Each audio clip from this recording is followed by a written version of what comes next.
is up from 40 instances. So 40 to 94. What happened in 1 year that made guys or people decide that they were going to flash people in 1 year's time? What changed? That's what I want to know. Yes, Let's just break this down. Let's see. They were number 2 on the list the year before. And they wanted to win. And they wanted to win. That's what I'm thinking of. It's like, hey, just, each person just has to go flash one more per, Oh my God. Oh my God. Yeah, that's maybe it was grassroots. Yeah, they decided we're number 1. We're number 1. Oh my God. That could be, Colleen. I mean, like Westminster, I can see. I mean, that's a large touristy place. So you've got a lot of folks that are, just don't have time to call it in. You know what I mean? Because they're just too much, too busy seeing the castle and having tea. There's a lot of tea. I've been there. Really? Lots of little places to have tea and cake. Okay, when you were there, can I just ask you this? Was the tea better than what we make here? Yes. Okay, because they must have a process It's not dust in a bag. I mean, you can make tea here. That's good. You just can't buy it in a box with a bag. You gotta get the leaves, and there is a particular temperature you want the leaves at because you can destroy and make stuff more bitter. I mean, just like you can make you can destroy coffee pretty easy. Most of the coffee we drink is stale and bitter. We're just used to it. But there's better tea. It'll take a little more care for it. A little more time for it. Okay. Yeah. So, speaking of coffee, and the store, I've got to look up the store again, the name of it. But how would you feel about a coffee bar that has all of their? They're calling them waitresses, but quite honestly, they're kind of baristas and different things. They're in bikinis, but in the Pacific Northwest Washington store, they have the option to not even wear the top and just put stickers over their nipples. And the owner is a woman who says this empowers females. And I couldn't wait to get your take on this one. If someone is willing to cough up a $20 tip so they can see a sticker covered titty, right? I'm not sure who's, taking advantage of who there. Well, I wondered what you were going to say. That's why I threw the story in here. Yeah. I mean, personally, if there was a coffee shop that had, rather good-looking guys advertising there, and I was having a really shitty day, and they had their junk in a sock, would you go? I don't think junk, but if you just had exposed, genitals, I think, should be out of the public. They're fine, but if you have a really good chest, male or female, I show it off. I'm fine with it, and the whole, I'm surprised they just don't get, they should. So that it's, I know that there were a thing on Facebook or was it Twitter where they were talking about nipples. People were like taking pictures of male nipples, cutting them out and putting them over female nipples and taking a picture because male nipples are fine. As long as you cover the nipples, it's okay. So are they using like the coffee shop stickers over it? Are they advertising? Are they just grabbing the 2% stickers off the gallon things of milk and stamping them on? No, they've got kind of special stickers. Oh, special stickers. Yeah, okay. Yeah. Bikini beans espresso is what it's called, by the way. I'm not exactly sure, I think that's pretty mutual there. That's the thing about it. I wouldn't even have a problem with the idea of, the prostitution. It's not, it's going to happen. And it'd be nice if it didn't happen because there is sort of that there's not another way for someone to make a living, male or female, because believe me, it's not like, but to have it in a safe place, so if you drop down to the fact that someone wants to, serve, I don't know if I'd want steamed milk. Well, yeah, because it's hot. That was the other thing I was thinking. It's like, woo. I'm not sure, I'm not exactly sure what the workers' comp thing would be there if there was some splashing. OSHA might have a field day with this one. Yeah, so you've got that right there. It's, like working in a warehouse in flip-flops. You don't really want to do that. Yeah. Mm-hmm. But, I can see them doing that for bigger tips, and if they're fine with it, and then you have to sit there and extend the argument, well, then what about stripping? And like you said, what about prostitution? But it's like, I don't know. Interesting. Bikini beans.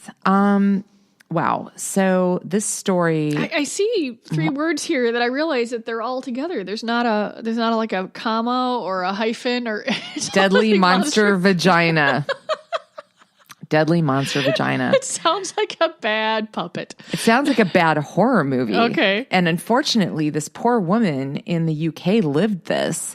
And, you hear it because, the promo that they write, I'm sorry, this is pretty funny stuff. Oh, okay. But basically, it grew teeth and bit her boyfriend's penis is what the headline says. But what this really turns out to be when you get into the actual story, this was a mother who had vaginal surgery in the hope of improving her sex life. And what happened was it was vaginal, it was mesh that was meant to shore things up and whatever that came down. And so when she finally did have sex, and she had this surgery because she was ashamed and she had all sorts of things, which I'm all about. If you feel bad about something and you can feel better and, live a more fulfilled life, do it.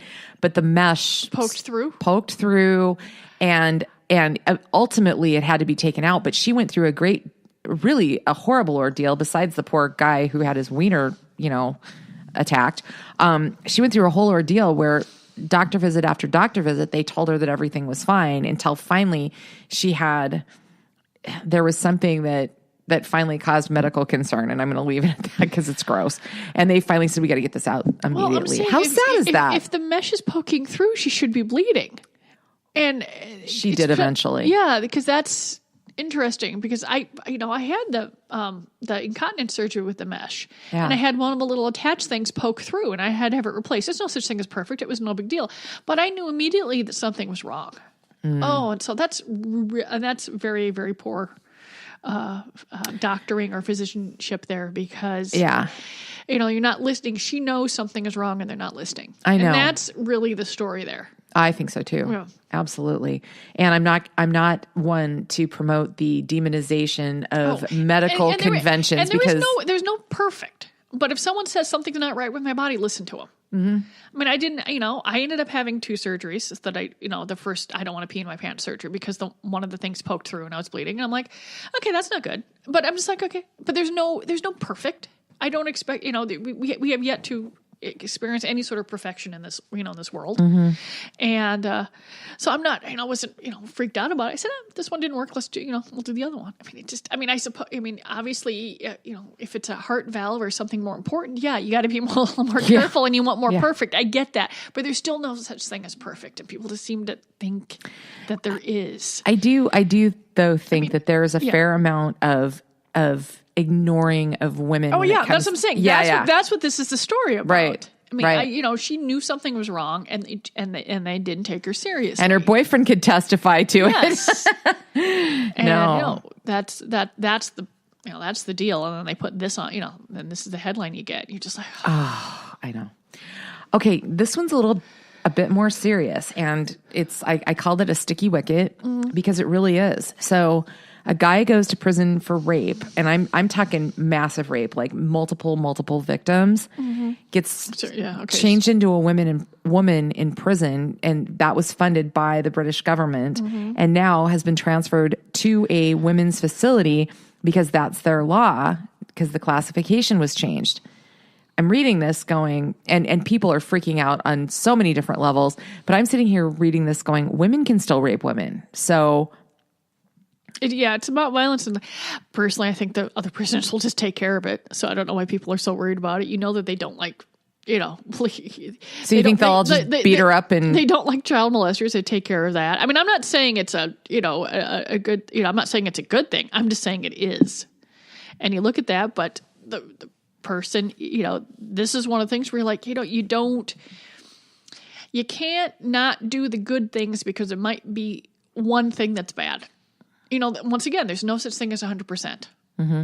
And just because someone, just like, okay, this person was an evil person when they were male, and they're now an evil person when they're female. You got to put them in the right things. But my guess is the other prisoners are going to take care of it. See, I didn't even think about that, Colleen. But now that you mention it, it's like, okay, you can put a male rapist in a male prison. And they're gonna be like, okay, what are you in for? Rape, whatever. Yeah, but you put a rapist, but if you put that rapist of women in with women who's now a girl, I can see them going, really? Fuck you, and just savaging her. I don't know. Maybe she's probably in protective custody. Maybe. Which is probably, and if the person was a real asshole, maybe it was the only way to get into protective custody. Could be. All right. So, finally today, I know you don't watch it, but Bates Motel is been this amazing series that they've done. And the actors in this series have been, are you kidding me, good? Like the guy who plays Norman, this kid, my sincere hope for this actor is that he doesn't get typecast and never get work again after this, because he was so creepy and so perfect and so fantastically awful in this role. And all of them have just been great. So I just kicked the studio dog inadvertently. No. Sorry, Fred. So there's this Rihanna is in it now in the final season, but now they are talking about kind of the gay nuances, and they're introducing layers in the series of what might have been true for the movie, but the time that the movie Psycho was made, they didn't go there. Was that, honestly, I don't know. Was Psycho an original screenplay? Was it based on a book or short story or anything? Do you know? That I don't know. I don't know. But the story, the series, fills in a lot of holes that could have been the setup for what happened in that movie. And I personally love the series. I think they've done a good job. Obviously, they've taken amazing license with some of it. Oh, yeah. And even this particular aspect. But there's a really great article. We've got a link to it that will go on the Great Northern Sexcast Facebook page, talking about how, let's explore this freak a little bit more, because, they had this unnatural, bizarre relationship, mother-son. She dies. Now he's dressing as her. So now we've got him having gay experiences. Well, that's more of a cross-dresser experience. Well, but they're working. Okay. The interviews with the producers and the writers talk about, we're not going to pigeonhole this. We're going to let you think that gay could be possible. We're going to let it all be in there. It's a really interesting article, and it's really. So everyone can take their own baggage into it? Yes. And when they really wanted to, like, they asked, one of the questions that was asked in there was the place where the Norman/Norma character was picking up the guys. Is that a gay bar? Well, they wouldn't even commit to that being a gay bar. It's really interesting. And it's funny how, not funny, but fascinating, I should say, how pop culture is picking up on everything that's going on, and they're trying desperately to keep up with it. So in other words, it just is. They're not making someone who may not be cis norm, or like normative, or just because someone is something else doesn't mean they can't be evil. It's just part of what they are. But because I'm hoping they're not demonizing. No, that's what I'm saying. No, he's been a bad dude for a long time. That's what I'm saying. It's just another part of the personality, and it's not the person is bad because they are. No. The series began with him. They showed heterosexual sides of him. Oh, okay. But then there was always this question, because he's a very unusual duck. And I think that they're just opening the door and different layers to this character. So it's a really, if you haven't checked out the Bates Motel stuff, we'll post the article and all that. I didn't ask you at the beginning of the show because we had so many other things going on, Colleen. What's, we're post St. Pat's, we're post Valentine's Day. What's up at Fantasy Gifts? We're still still have a fair amount of special deals coming in that Terraphone just, like I said, Megan had talked about the one item that's a spectacular vibrator, but it's in orange. And stuff like that, and so that's coming in. We're still dismantling our Minneapolis store, so that's going on. Okay. It just sort of getting ready for spring. We this morning we sat around and we talked a little bit about Pride, because that's a that takes months to get ready for, doesn't it? Yes, it does. And so it's just a lot. And then something as mundane as we had something go wrong with the transmission on a van. So we're like, is that fixed yet? Just stuff. You might be talking. We were going to be doing a little. Going to be putting new fixtures at one of the stores, so we're trying to decide how we want to do it and how we want to rearrange stuff. Ordinary stuff. I like that. It wasn't, wasn't too crazy. Wasn't too crazy. Cool. Well, so go back a little bit to what Tara. What just happened is that she after the first